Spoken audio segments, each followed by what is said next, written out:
Hello, love bugs, and welcome back or welcome to your new favorite show. This is Dear X One Last Thing, a place where all of those drafted text messages living in your notes app are finally heard. Our sender is 38, but often reminisces about this relationship that took place in his 20s, a relationship that was only 3 years long, but left an extremely profound impact on him and how he lives his life now. Him and his ex-girlfriend met at work at Chili's, and he says he was struck by her beauty the moment that he saw her. Before I get into the story, I want to touch on a simple but commanding comment the sender made about her.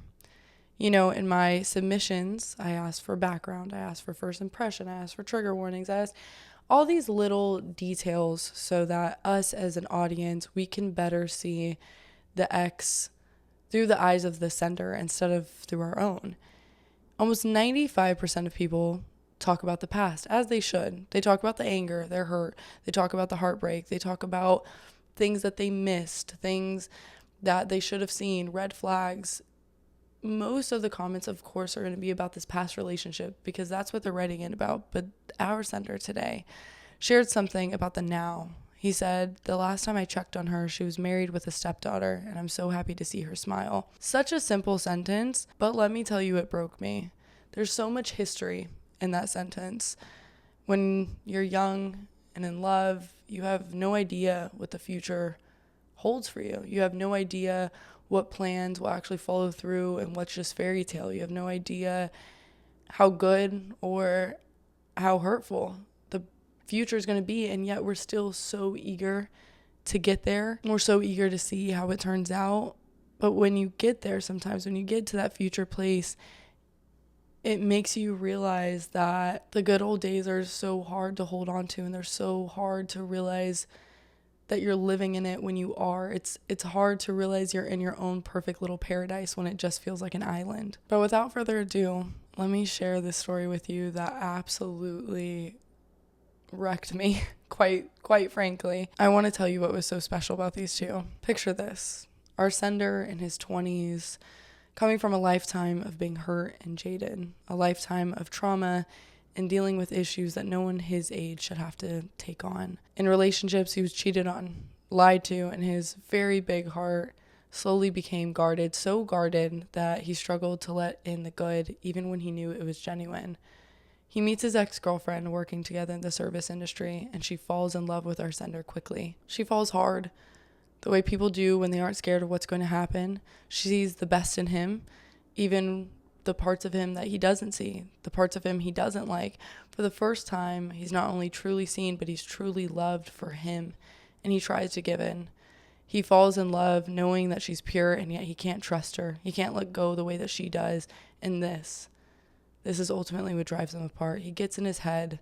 Feeling unlovable, he decides alone that she's better off without him, that her heart and her mind are too good for his. He becomes cold and distant and paints himself as the villain, so it'll be easier for her to leave him. They lived in Georgia, but she was moving back home to Texas for 2 years, and she asked him to come. She asked him to give them a chance to make it work. She begged, she cried, she pleaded for him to trust her, to trust them, to not push her away. But he didn't listen. He just pushed her away more, finally breaking her. She left alone back to Texas without him. And they tried long distance, seeing each other when they could every time she came back to Georgia, but it wasn't the same. And they finally cut it off for good. The relationship, the pain, the guilt, it stuck with our sender. He drank to try and forget her, but it just brought back flashes of memory. He drank to try and sleep, but he was only able to when he remembered her, when he remembered her freckles on her back, her face when she laid looking at him, her smile, her laugh, her hair. He couldn't tell what hurt more, the pain of remembering or the anxiety of forgetting. The realization that his memories were slowly fading and her features were becoming muddy sent him into anxiety spirals. And only through time and reconnecting back with himself and his past and his ancestors, he forgave himself and he worked through the heartbreak. And recently, as I mentioned, he learned that she was getting married, and he thought of this as the perfect place to remember their story. He writes her this last letter. He says, "Hello, friend. How's it been? It's been a while since we last spoke, and I hope you're doing well. Thank you for taking the time to read or hear this. When we last spoke, you made it clear that you didn't want to hear from me, and that's understandable. I, of course, used that as an excuse to avoid facing my own thoughts about us. For that, I'm truly sorry. I'm sorry for ignoring you, for never replying to the letter that you sent after we ended things. It was beautiful. I've read it countless times, and your kind words helped me through very difficult moments.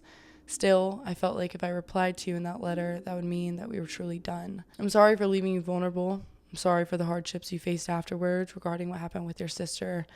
I regret not warning you. She attempted the same behavior with me, which is why she harbored such resentment towards me. I wish I would have told you. I ran into April a few months ago, and she told me you're now married. She couldn't wait to show me the pictures. LOL, she always had your back. Seeing the photos of you happy, smiling with his arms wrapped around you is bittersweet. But please believe me when I say I'm genuinely happy for you. You deserve every bit of happiness and more. I'm finally finding my own peace. It only took 10 years. I'm grateful that you understood my trauma was never about you, though I am deeply sorry that you had to pay the price for mistakes that were made by others in my past. I wish I was strong enough then to get over my insecurities. He takes a pause and says, I'll stop here because this is very difficult for me to write. Good luck, my friend. And I'm always here if you do need a friend to talk to. I'm going to share some beautifully written excerpts from his 11-page story, but I first want to talk to the sender, and I want to say thank you. And I am so proud of you. I am so deeply, deeply proud of you for getting to where you are now, and for even being able to write this story, to be able to let anyone in on this very vulnerable time in your life. It's not easy. You know that better than anyone.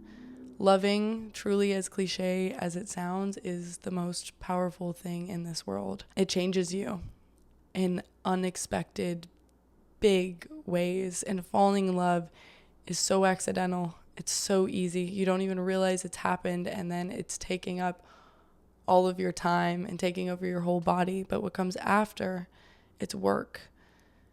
It's hard. And it's a good type of hard. It's the work that happens when you're deep in a project that you love. If you're a painter, it's what happens when you're working on a painting that you love. And it's a type of obsession, but it's work. And it exposes sides of you, parts of you that you didn't know were still there, that you didn't know were unhealed. It brings out parts of you that you don't see anywhere else in your relationships, and it hurts. And I know that this love hurt, and I know it was hard, but I'm so glad, Sender, that you had it. This honor of loving someone in this way, someone who helped you find your journey with making peace with yourself. That's more than some experience in their lifetime, truly. Again, thank you for sharing this, and I am sending you immense amounts of love. Immense amounts of love. I'm sending you all the love. So in the story, he doesn't just tell the love story of like, first there was this, and then there was this, and I met her, and then I took her out, and this is when we dated. He tells it as a memory.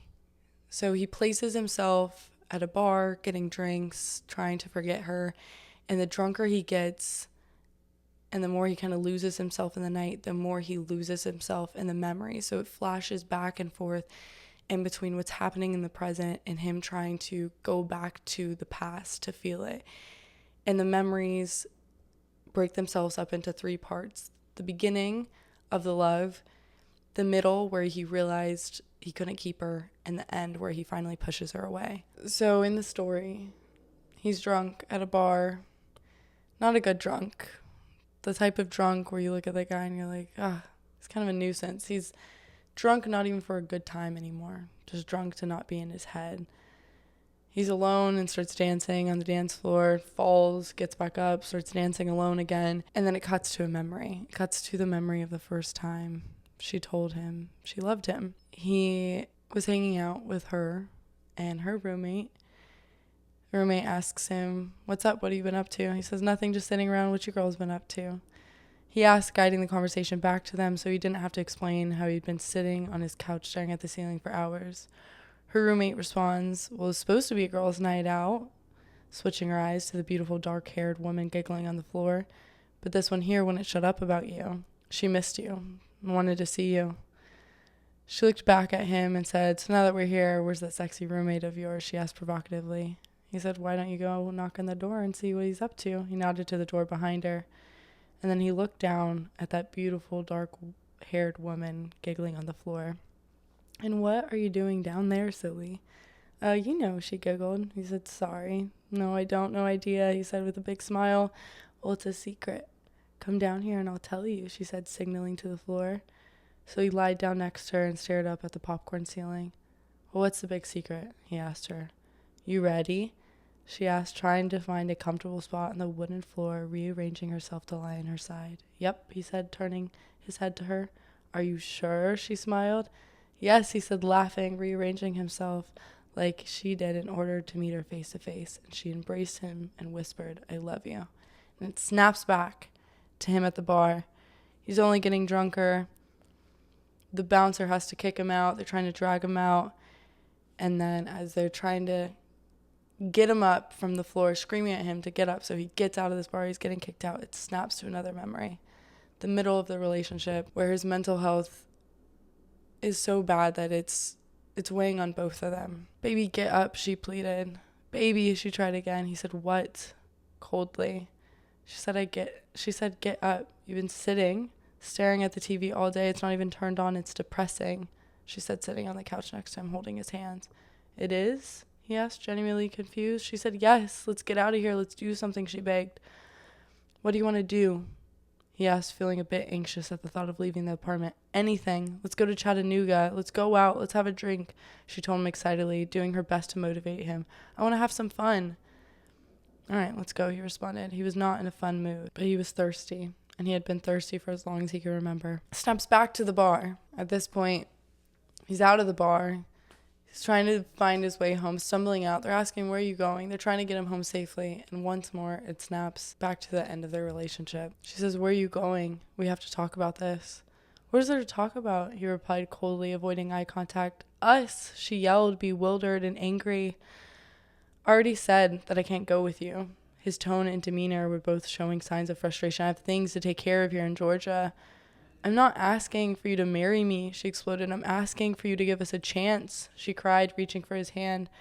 But he withdrew his hand from her approach and remained silent for a moment. He had made up in his mind months before and knew there would come a time where he could no longer stay silent. Nevertheless, he did not have the courage to bring up his concerns before then.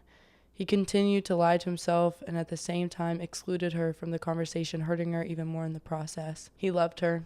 He loved every second he spent with her, but he made the decision to save her from himself, a decision he had no right in making alone. "I think it's best if you just go," he said, looking into her eyes, letting her know that he meant it. She looked at him with disgust, her heart broken.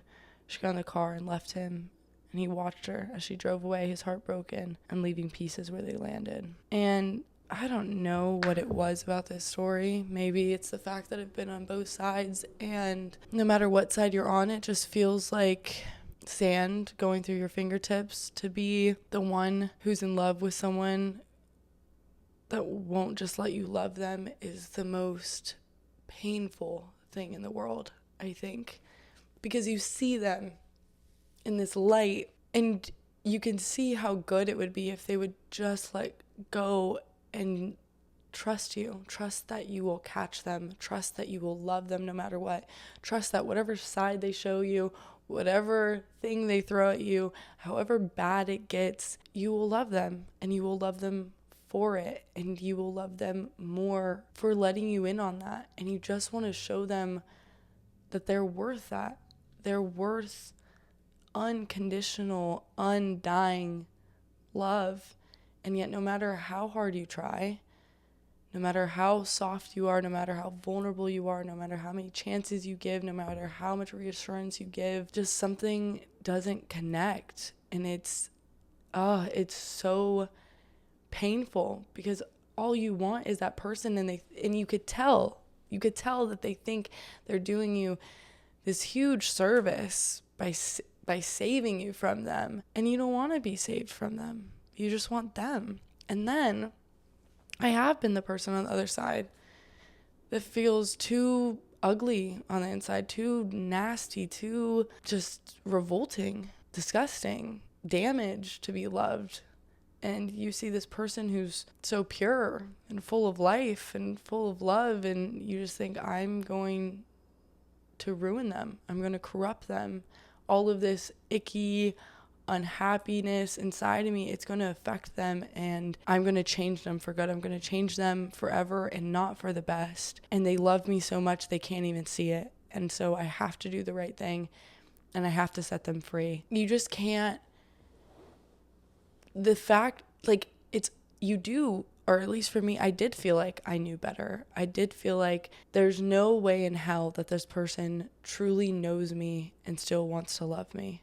There's no way that this person truly sees me and still thinks I have all of these potential good things for me, still thinks that I'm worth something. They must be wrong, because if they truly knew me, if they truly saw me, then they would have left a long time ago. And so rather than have them regret their time with me, rather than have them mad at me for all of these mental health things that I can't control, I rather them just find someone that I think better fits them, that's more worthy than I am. And you feel so noble taking that sacrifice before you realize that you were actually wrong and you hurt someone who did nothing but love you for no good reason other than your own fear.